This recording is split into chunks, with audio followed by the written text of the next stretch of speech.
Hi everyone, welcome to Type Talks. Today we have Andrew with us, and he is the creator of the series The Personality Code. And he's gathered together over 25 experts to talk about different aspects of personality.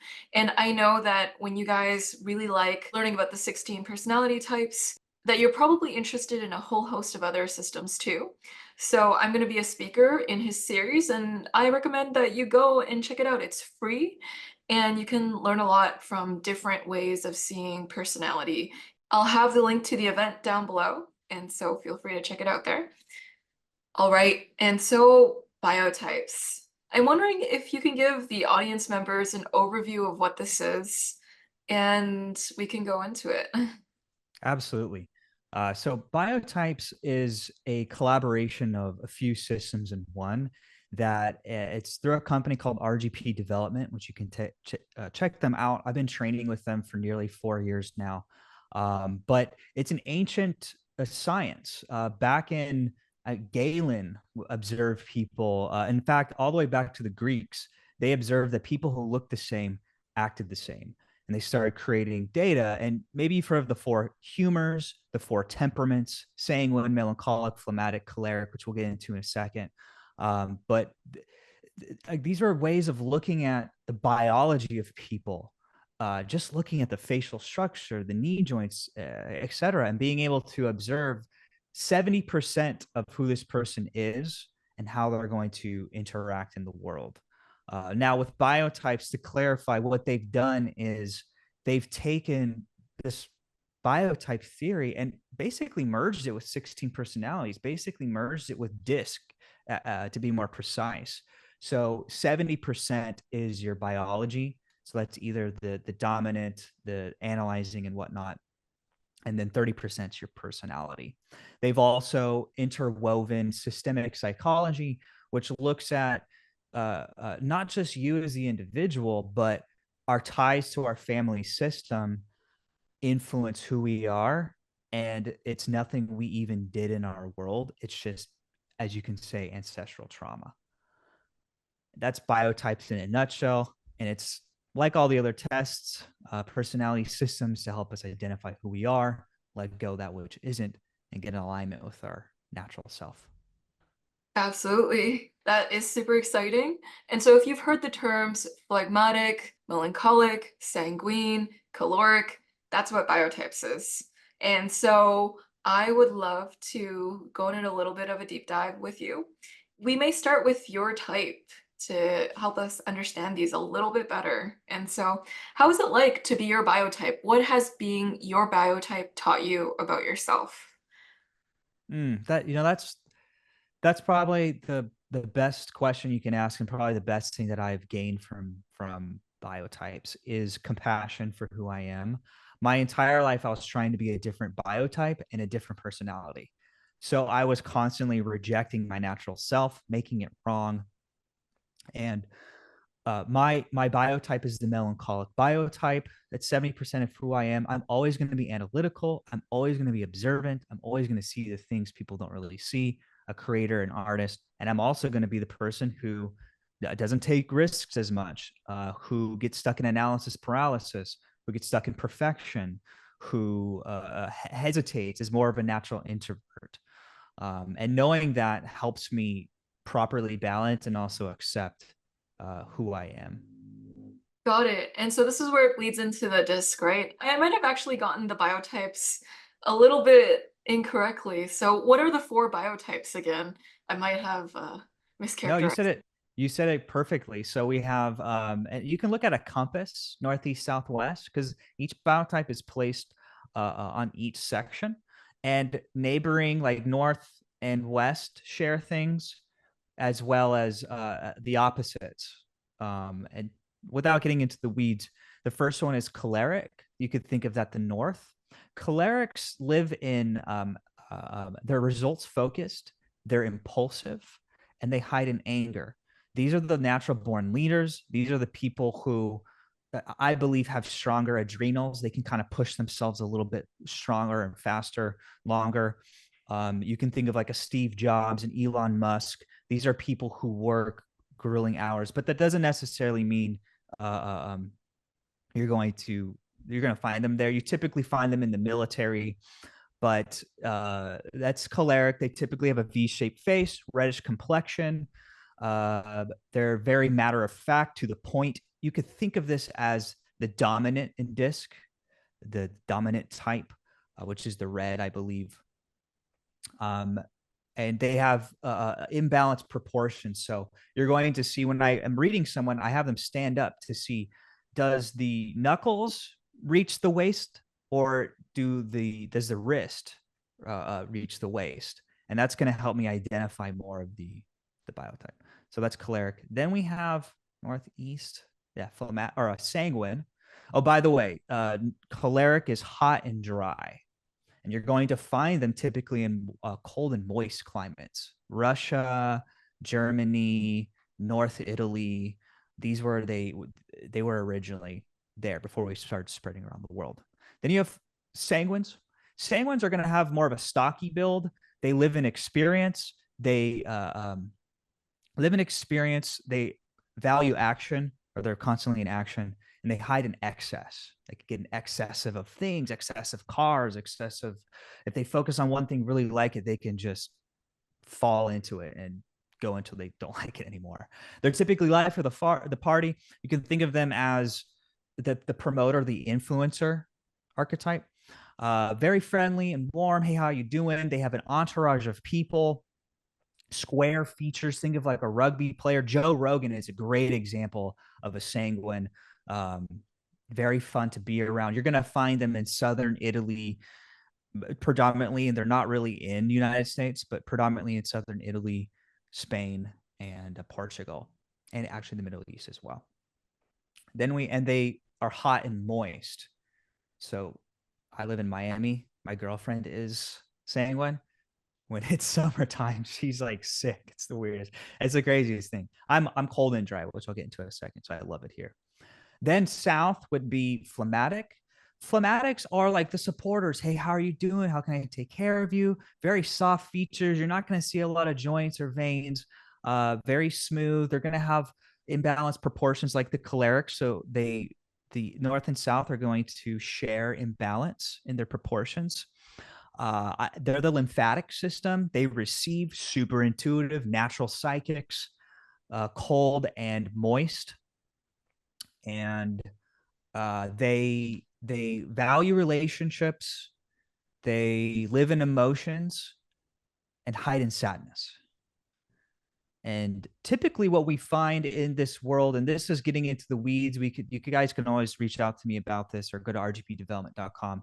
But some phlegmatics will realize, hey, this is not the world that I wanted to live in. So they'll create a controlling or a dominant personality type, and we call them a false fire. It's actually a phlegmatic who's rejected their biology.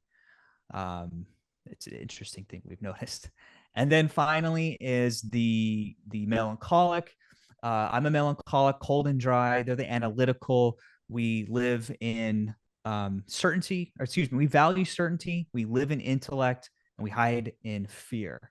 And so we're going to be like the scientists, the observers, the engineers, the even the artists and whatnot. Let's see, like Jim Carrey is a great example of a melancholic, although he has an opposite personality, which we can get to that as well if you want. But they're analytical. You're going to find them typically in actually Italy, but also Japan has a ton of melancholics. And you can look at the countries, the way they set things up, you're going to see a predominant biotype. Like think of Japan, like they have a very systemized, to the point, structured way of living. Honor is super important. And Chile also has a lot of melancholics. I could keep going on and on, but that's kind of like and cold and dry. So I would prefer to be in climates that are warm and moist. When it's summertime here in Miami, I absolutely love it. I love because I'm actually sweating. If I'm ever sick, I can just go outside and I feel like I'm healed.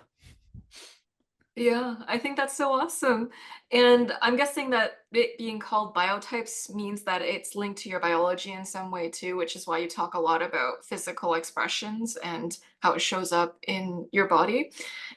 It's so fascinating to hear about all you're sharing because it correlates with other personality systems too. There's actually Absolutely. a hormone researcher called Helen Fisher, and she has the four hormone. Why him? Why her? Yeah, yep, exactly. You know it exactly. And then it seems like testosterone is correlated with caloric. Dopamine is traced back to sanguine. There's just so much correlations and overlaps between the systems. It's amazing. And what I'm also getting out of talking with you, Andrew, is you talk about the 70-30 principle, and that 70% of you, if you feed into your own nature, that'll actually benefit you, and then 30% is adaptable. You can almost mold yourself, but because you can't completely go against your own nature. And so, in a way, learning about biotypes or the 16 personality types, it helps you understand how to honor your strengths so that you are able to be empowered. In the CliftonStrengths, they even talk about how leaders who lean into their strengths are 8 times more likely to be engaged at work, and their quality of life is so much higher too. And so, just by honoring our natural inclinations, really helps. And so we're not telling people just be who they are because you have to adapt as human beings. We have to navigate in scenarios that may not always be suited to our natural inclinations, but it does let you know that when you've been not in your own inclinations for long enough, that may not benefit you. And so I feel like biotypes is so interesting. It's a way of honoring your essence. And so I feel like all personality types teach us the lesson of when you know your essence, then you can act more in accordance to it. It's almost a lesson in introverted feeling if you all are typology lovers here. But yeah, I think that it's wonderful. This Yeah. is what if I can share, this is why I'm not attached to any system. I believe that all the systems are the system, and each tell a different story.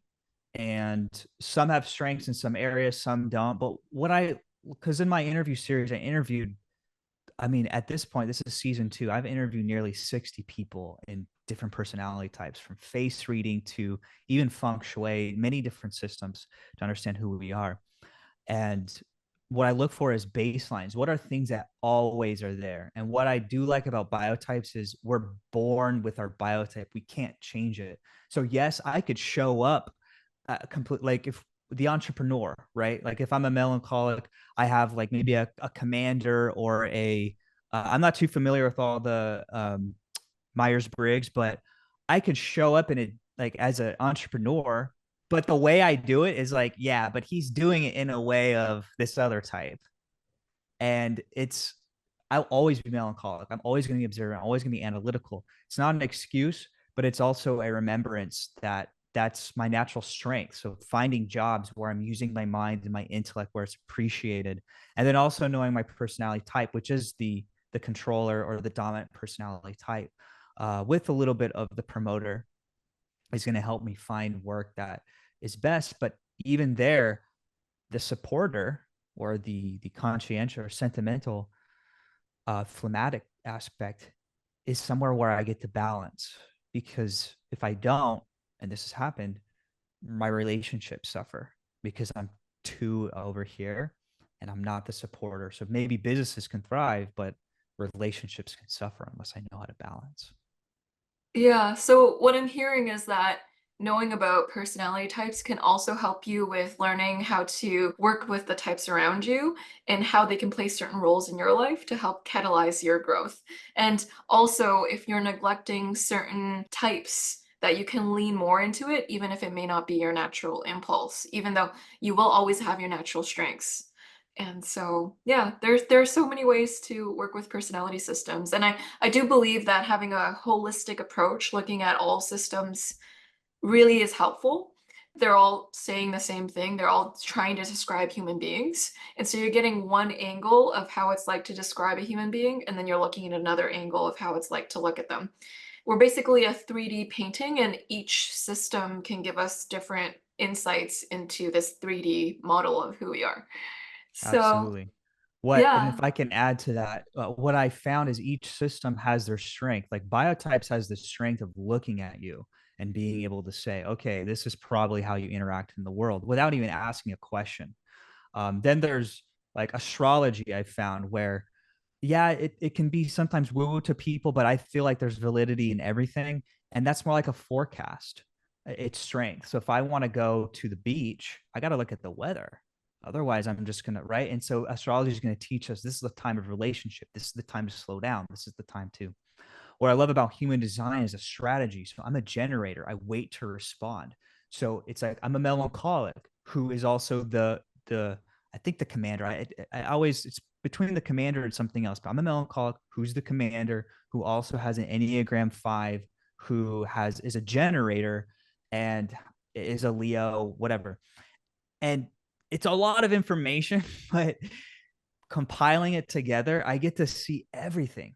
I get to see everything about my personality, everything, even about other people. And the more that this is studied, the more just ease it is for life.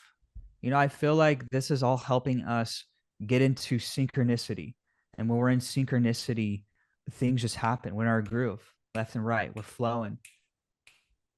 And I think that's one of the most beautiful things in life, especially to come to the end of our life, knowing like, listen, I figured it out. I figured out why I'm here. I at least as best as I could. I lived it at a great time. It's fun. I could die knowing that I lived my life to the fullest. Yeah, you're able to be in your flow state. You're able to feed into your potential. It's almost like when we're in our flow state, it's like flowing downstream. There's less resistance, less friction, and we're able to be more in groove, in flow. Whereas if we don't live in our strengths, we're constantly going up friction. And so that makes it harder for us to really flow into who we really are supposed to be. There's a word that I really like, and it's divine design. In finding multiple personality systems, we're able to find our divine design, what we are here to do, what we choose to want to do. We find what is divine about our gifts and what is unique about our gifts. Because when we know our gifts exist, then we can then work with them. So I find all of these personality systems are great tools to figure out yourself, and then you can use these tools during different moments in which they're appropriate. And so, like you said, certain tools will have certain strengths in different situations. And so they all have their value at certain times. So, yeah, it's nice to talk to someone who has a lot of multidisciplinary knowledge. And if you enjoyed this video today, feel free to look up the personality code series happening. I'll also be there and other speakers too. And you can learn about different personality systems, just as the ones we talked about today. So we give you a little sneak peek, a little snack into what to expect, and we hope to see you there. So. Yeah, hope to see you guys there.